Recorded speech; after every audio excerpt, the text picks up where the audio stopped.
কি রেজাল্ট হয়েছে? আলহামদুলিল্লাহ অনেক ভালো হয়েছে। গোল্ডেন এ প্লাস পেয়েছি। কিন্তু এর পিছনে আমার অনেক সংগ্রাম ছিল। প্রথমে বায়োলজি প্র্যাকটিক্যালের দিন আমি আঘাত পেয়েছিলাম। তারপর মাথায় ব্যথা পেয়েছিলাম। তারপর এর পাশে হচ্ছে একটা ফার্মেসিতে গিয়ে একটা ইনজেকশন নিয়ে তারপর আবার পরীক্ষা দিতে এসেছি।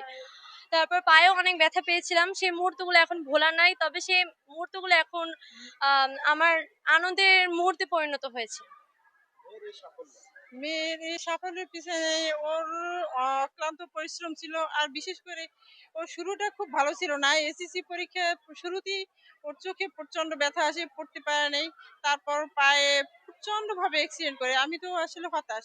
আহ, চিন্তা করছিলাম যে পরবর্তী পরীক্ষা কি দিতে পারবে। এরকম একটা আমার মনের ভিতরে আশঙ্কা কাজ করছিল।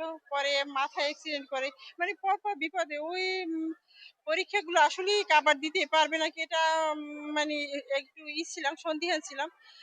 তবে আল্লাহর কাছে আমার শুকরিয়া আদায় করার ভাষা নাই যে আমার মেয়ে সম্পূর্ণভাবে সুস্থভাবেই পরীক্ষা দিতে পারছে পরবর্তীগুলো, এবং ইনশাল্লাহ রেজাল্টও বেশ ভালো করছে। মহান আল্লাহ তাআলার কাছে আমি চিরকৃতজ্ঞ কৃতজ্ঞ আমি আমাদের সকল ম্যাডামদের কাছে। হ্যাঁ, হ্যাঁ, থ্যাংক ইউ। হ্যাঁ, দীর্ঘ হ্যাঁ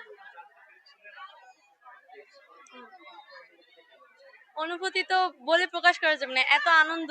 কারণ 10 বছরের পুরো পরিশ্রমটাই এটার ফল, যে এত বছর আমি কিভাবে পড়াশোনা করেছি সেটার প্রতিফলনই হচ্ছে আজকের রেজাল্ট।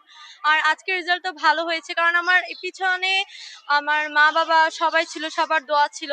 আর এর পিছনে তো অনেক সংগ্রামের প্রয়োজন। আমার আলহামদুলিল্লাহ আজকে অনেক ভালো ছিল পরীক্ষা, আমি ভালো রেজাল্ট করেছি, গোল্ডেন এ প্লাস পেয়েছি। হ্যাঁ, হ্যাঁ, মা আমার আবেগ আপ্লুত হয়েছে আমার রেজাল্ট নিয়ে না, আমি পরীক্ষাগুলো ঠিক মতো দিতে পারবো কিনা, কারণ আমার অবস্থা খুব খারাপ ছিল, হাঁটতে পারতাম না। হ্যাঁ, হ্যাঁ, হ্যাঁ, হ্যাঁ, সেই বিষয়টা তো খুব আনন্দের, কারণ আমি পেরেছি যেটা আমার ইচ্ছা ছিল, আল্লাহ সেটা আমার ইচ্ছাটা পূরণ করতে পেরেছে। এইটাই এইটাই।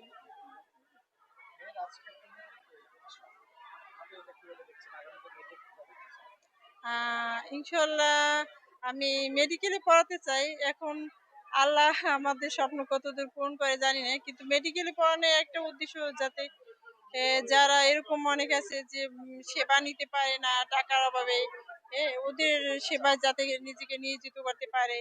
এইটা এই এই এই আর কিছু না। মাকে কি কখনো বলা হয়েছে মা আমি তোমাকে ভালোবাসি? বলা তো হয়েছে, লাস্ট 10-এই বলা হয়েছে, মাদার্স ডেতে। আজকে কি আবার আরো একবার শোনাবে? জি মা, আমি তোমাকে অনেক ভালোবাসি। আমি তোমাকে ভালোবাসি।